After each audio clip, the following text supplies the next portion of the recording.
التبعيه الاثيوبيه. يعني يا اخوان ላይ ተፖሰተች የሞተችው እሷ ናት። ኢማጂን አብይ ሮብለት እኔ ተጠቅሙ ስልሳችሁ ተይዟል። ጓደኞቿ ናቸው አብረው የበሉ አብረው የጠጡ ላት ወጣ ነው የተባለው። ከዛ በኋላ ከገደለቻት በኋላ ቤት ውስጥ ካስቀመጠች በኋላ እንደገና 2 ቀን ከተቀመጣ ለማውጣት ሬሳውን ወደ መሽተት ሲመጣ አውጥታ የት ነው የከተተችው አሉ? ባህር ውስጥ ደግሞ ከታት ደግሞ ባካችሁ እህቶች የራሳችሁን ጠብቁ። ሰው ጋር አትግጠሙ። ሰው ጋር ጀማ እየፈጠራችሁ ከዚህ መጋጠጥ ምናምን ይቅርባችሁ። ተውት። በየስራ ቦታችሁ ክትት ብላችሁ ኑሩ። እንግዲህ ይህች እህታችን ቅዳሜ ዕለት ስራ ቦታ ታይታ ሮብ ዕለት የገዛ ጓደኞቿ ገድለው በሻንጣ ጠቅልለው ዙባላ ጨምረዋት ተገኘች። በጣም ያሳዝናል።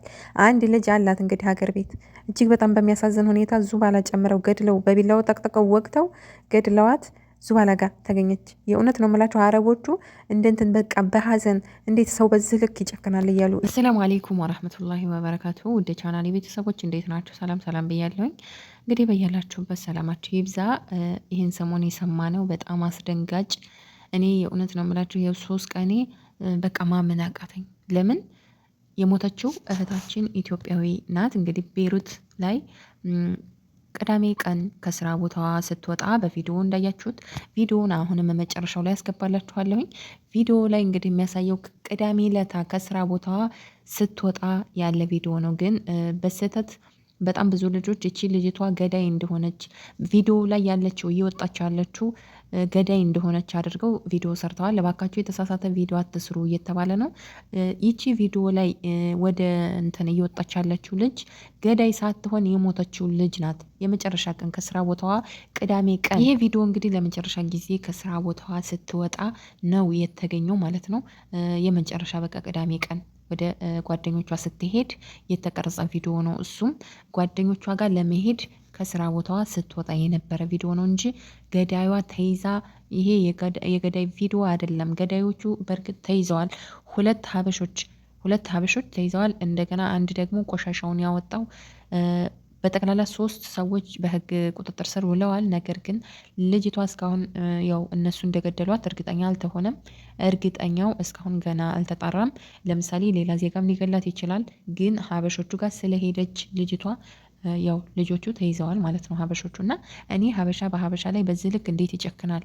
እኔ ሊገባኝ አልቻለም። በእውነት ነው የምላችሁ። ምንም አይነት ጥፋት ታጥፋ ምንም ታደርጋቸው እንዴት በሰው ሀገር ላይ ይች ልጅ ገና ወጣት ናት። በዛ ላይ ደግሞ አንድ ልጅ አላት ኢትዮጵያ ያሉ በጣም በሚያሳዝን ሁኔታ እኔ ማለት ነው አሁን ላይ ሀበሻን ማለት በቃ ሰውን በጠቅላላ ማለት ይቻላል እንደ አውሬ እንዲፈራ ሆኛለሁ። እውነት ለመናገር በጣም በቃ ሰውን እንዲፈራ ሆኛለሁ።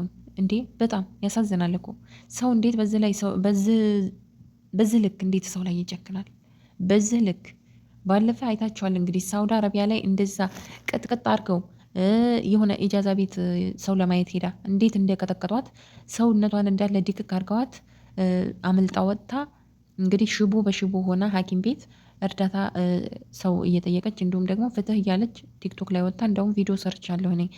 እውነት ለመናገር ሰው ጋር የማታውቁ ቤት አትሄዱ። እንኳን የማታውቁበት ቤት አትሄዱ። የምታውቋቸው ጋር ራሱ አትሄዱ። ይቅርታ በቃ አትሄዱ። ወጪ ነው ትርፉ። ሰው ቤት መንቀልቀል ምን ጥቅም አለው? አትሄዱ። በቃ ይቅርባችሁ። የእውነት ነው የምላችሁ።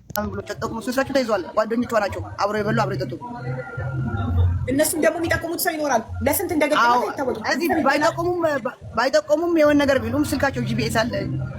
ምንም ማምለጫ ያላቸው ምንም አይደለም። እነሱ ሌላ ነው አይደለም። እነሱ ሌላ ይመጣል። ይሄ እንትን ምናምን እንትን ያደርጋሉ መሰለኝ ቅሟች ጀምረው እንደዚህ አይነት ነገር እኮ ራስን ስለሚያስት ይኸውልሽ።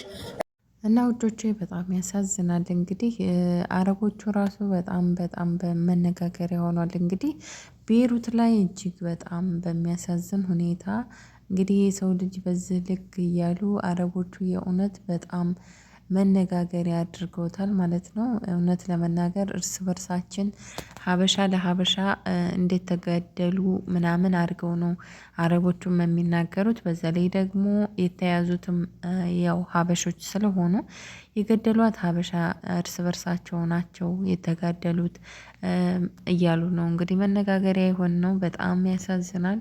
ይቺን የመሰለች ገና ወጣት በዛ ላይ ደግሞ የአንድ ልጅ እናት በሰው ሀገር መቅረት ማለት እጅግ በጣም ያሳዝናል።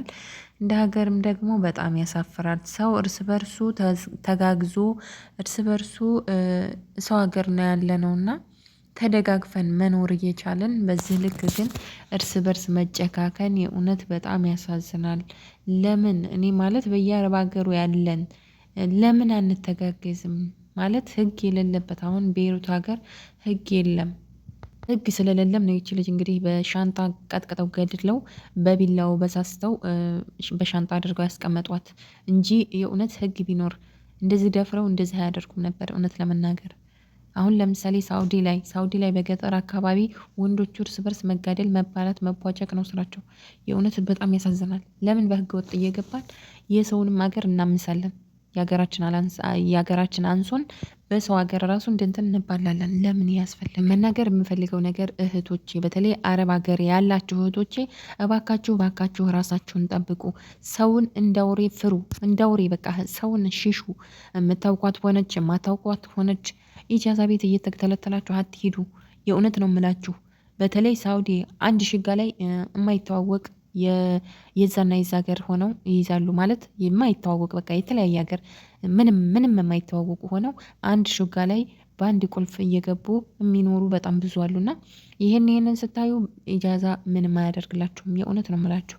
እዛችሁ አረብ ቤት ክትት ብላችሁ በስነ ስርዓት መስራት መኖር በቃ አለቀ። ምን አባቱንስ ኢጃዛ እኮ የምትወርዱት ለረፍት ነው። ረፍት ከሌለ ሰው እንደዚህ እየተባላ ሰው እንደዚህ እየተጋደለ እየተቆረጣጠመ ምን ይሰራል ኢጃዛ እንዴ? ኢጃዛ እኮ ለረፍት ነው። በዛ ላይ ደግሞ ብራችሁን ትይዛላችሁ። እንደውም ስራ ቦታችሁን ኑሩ። የምን ረፍት የምን ኢጃዛ ነው? ይቅርብን፣ ቢቀርብን ይሻላል። የእውነት ነው የምላችሁ።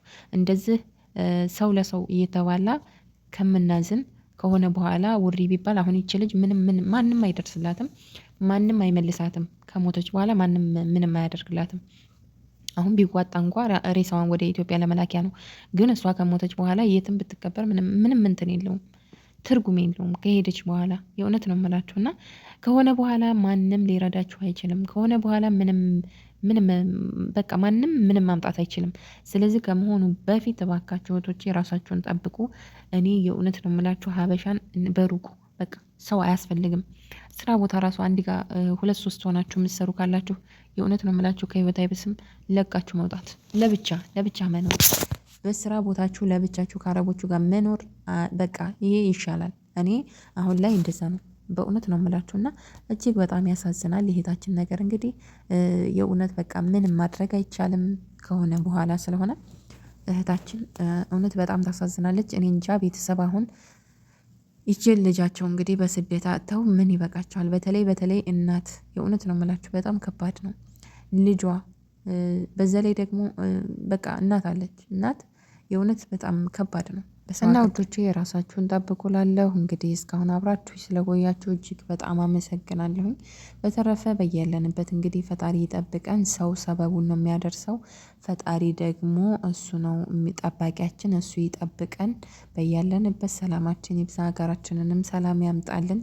እኛም ደግሞ ፍቅሩን ይስጠን፣ መዋደድን ይስጠን። የእውነት ሰው እንደዚህ መበላላት የለበትም።